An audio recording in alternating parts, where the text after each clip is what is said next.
Welcome back. Previously on Venture in the First Testament, we've had our surveyor's instruments out, scoping out the 5 books of Moses that we often call the Pentateuch, the 5 scrolls. But what's the point of it? I mean, is this just a hodgepodge collection of genealogies and ancillary stories for the sake of storytelling? Well, earlier I suggested that if not the central chord of this whole composition is that this project that a gracious God initiated in order to restore his good creation and reconcile rebellious humankind to himself. We've seen that God's mission, this promise project, is an act of grace that's characterized by a covenant commitment on God's part. It's not a classified top secret mission. Rather, it's a mission that he openly declares and repeats. I think by virtue of the nature of the estrangement on the one hand and the terrible cost of reconciliation on the other, that this promise project is also characterized by a body of teaching, Torah. I think Beecher rightly concludes from the data of the rest of the First Testament and the Second that this is a foundational body of teaching. Another characteristic I think we see so far in the First Testament is that this mission is a progressive project. Remember back in Genesis 3, after humankind's open rebellion, we saw this mission begin to be unveiled in the assurance of victory in Genesis 3:15. The setting provided in the previous 70 verses is one of a good creation by this one-of-a-kind God of the universe, capped off by a very good creation of humans, male and female, created in the image of God. But in a sort of attempted coup d'etat, humans grasped for autonomy and came away being estranged from God and living in a tainted world. See, this attempted coup not only broke fellowship with God, but it infected the interpersonal relationship between Adam and Eve. So, the payoff of sin was separation and death and ongoing spiritual warfare. But in chapter 3, verse 15, we get the first glimmer of hope. This is God's declaration to the evil enemy. I'll put enmity between you and the woman, between your offspring and her offspring. He will bruise your head, and you shall bruise his heel. Here God indicates that ultimately a descendant of this woman would overcome the evil one and his forces. And even the expression, the description of this vanquishment is classical, ancient Near Eastern. Look at this Assyrian illustration of a lethal military victory. Well, even a Western reader in century 21 can get it that God's provision for covering humanity's shame in 321 cost a life.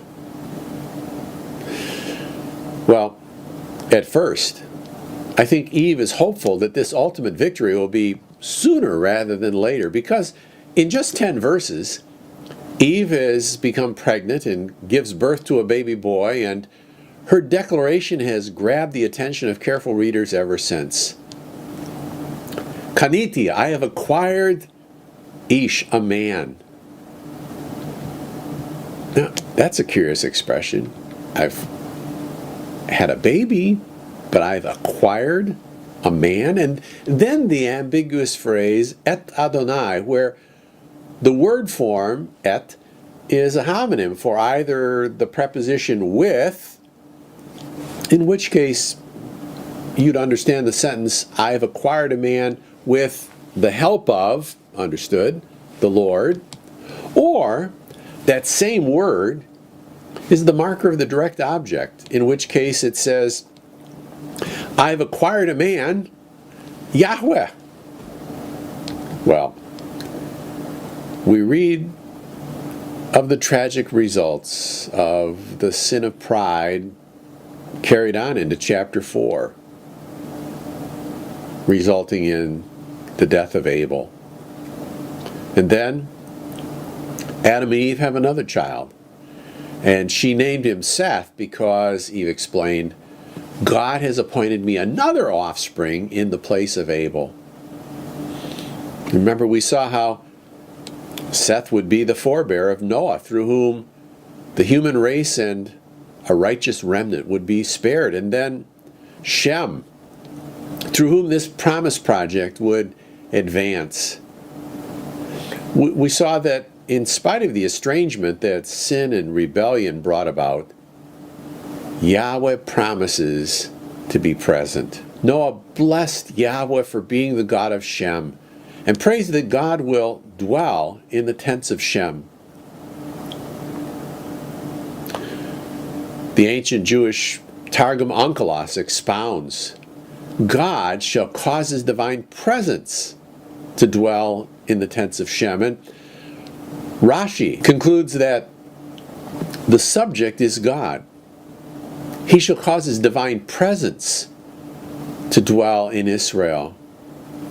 Then another old Jewish tradition represented in the book of Jubilees, 2nd century, 1st century BC book, in chapter 7, verse 11, reads, And he blessed Shem, and he said, Blessed be the Lord God of Shem, and Canaan shall be his servant.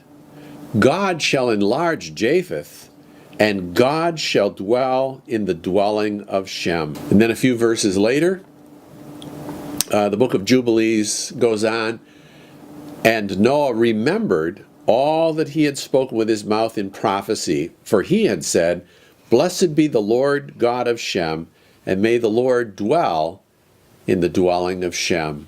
So, here's a foreshadowing, at least, of the frequent I will be with you, I am with you, Emmanuel theology that we see in the rest of the First Testament and carried over into the New Testament. We saw in Genesis 12 and 22 and 26 Yahweh's declaration of a promise to bring this blessing of salvation to all nations through Abe and Sarah's choice son. All people on earth will be blessed through you, Yahweh exclaims. And along the way, a nation and a kingdom is anticipated in Genesis 17, for example. Then we follow the narrative as Moses traces the line of the promised one through Isaac and then Jacob, whose name gets changed to Israel, and then to Judah, where leadership is vested until he, the one to whom it belongs, comes. Genesis 49:10. Then the Torah teaches lots more about God's provision to accomplish this mission. Ishmael is blessed, but Isaac is the chosen bearer of this promise project. He is the heir. He's given an inheritance, but then we come to that awful place in chapter 22 where God asked Abe to give Isaac back. Do you remember?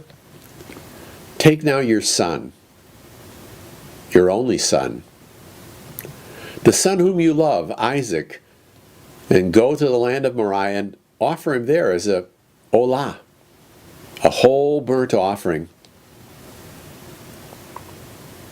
By faith, He does. And then you remember the consternation of young Isaac as he says to Abe, "Pops, here's the fire and the wood, but didn't we forget the lamb?"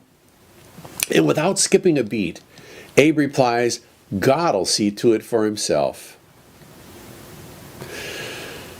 The narrative here is powerfully freighted with theology and is anticipating what will soon be being taught through the sacrificial system in Exodus 12 and Leviticus 1 through 7. You see, it's this didactic system of sacrifices that expresses the means of a reconciled relationship with God and with others. We saw in the opening chapters of Exodus how God's covenanted people become a nation that too soon finds itself sorely tested by bondage. But the narrator keeps reminding us that God had not forgotten. He remembered the promise covenant he made with Abe and Isaac and Jacob, Israel. Do you remember we reflected on how for the repentant sinner, the sacrificial system was not just a teaching tool, but it was an expression of faith in what God would ultimately do to defeat sin's grasp. And how subjectively it affected forgiveness and reconciliation that God had promised. See, even in the Pentateuch, stony hearts and stone tablets of instructions and mere symbols of religion were never, ever meant to be acceptable or the norm. We also saw in Torah that from the get-go, it was meant to be a heart matter. And this is going to continue to be a theme as we work through Joshua and Judges Ruth and even beyond. It's going to continue to be tested, all the while demonstrating the hold that sin has on the human heart, but also emphasizing both God's amazing grace and the unshakable nature of His promise. Think about that. And we'll see you in a bit.